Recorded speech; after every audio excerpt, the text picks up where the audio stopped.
I now recognize Ms. Sonya Sotak, the Chief Government Affairs Officer of AM ALS, for 5 minutes to deliver your testimony.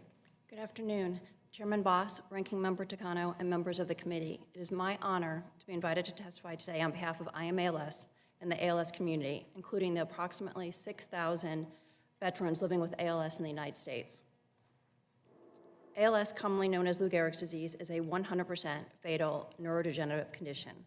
Upon diagnosis, individuals are told, get your affairs in order, go home, and prepare to die, with the current survival rate being 2 to 5 years. ALS strips away a person's independence, gradually robbing them of the ability to walk, speak, and eventually the inability to breathe. Tragically, every veteran diagnosed with ALS will succumb to this disease, regardless of how hard they fight or how hard their valor is. Every veteran will lose their battle against ALS. As this committee is aware, ALS in veterans has been determined to be 100% service-connected, with veterans being twice as likely as civilians to develop the disease, and post-9/11 Air Force veterans showing a 10-fold increase in incidence. It is estimated that 5,000 to 6,000 of the 30,000 individuals living with ALS in the United States are veterans, roughly 16% of cases. However, these figures are approximate due to challenges in accurately diagnosing ALS. After being diagnosed, many of our veterans and their families must take significant time to advocate for themselves while managing the disease. And frequently, it is to explain to the VA what their VA benefits are as a veteran with ALS. To help veterans navigate this complex system, AM ALS's veterans team developed a comprehensive toolkit that outlines the available benefits for veterans, including how to access them. While our community of veterans with ALS are incredibly grateful for the VA benefits available to them, this toolkit underscores the complex nature of the benefit structure, which often leads to veterans and their families diverting valuable time and energy to navigate and advocating instead of being able to focus on their health. Lack of knowledge of the VA system can result in frustration and delays in service. Because ALS can progress rapidly, delays need to be avoided at all costs. Congress recognized this when you all worked together in a bipartisan manner and passed the ALS waiver eliminating the SSDI waiting period in 2020.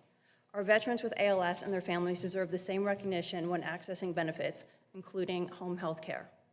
While the VA Spinal Cord Injuries and Disorder Centers are equipped to address the needs of veterans with static spinal cord injuries, they often struggle to meet the complex requirements of ALS care. ALS demands a multidisciplinary approach and specialized equipment that many SCID centers lack. Geographical barriers of the centers compound the challenges faced by veterans with ALS, especially those not living in certain urban areas.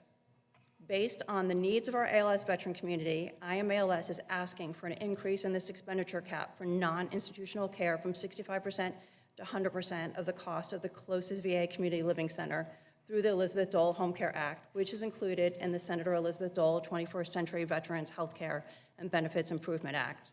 By raising the cap to 100%, veterans with ALS and their caregivers will be able to access health care in the comfort of their homes.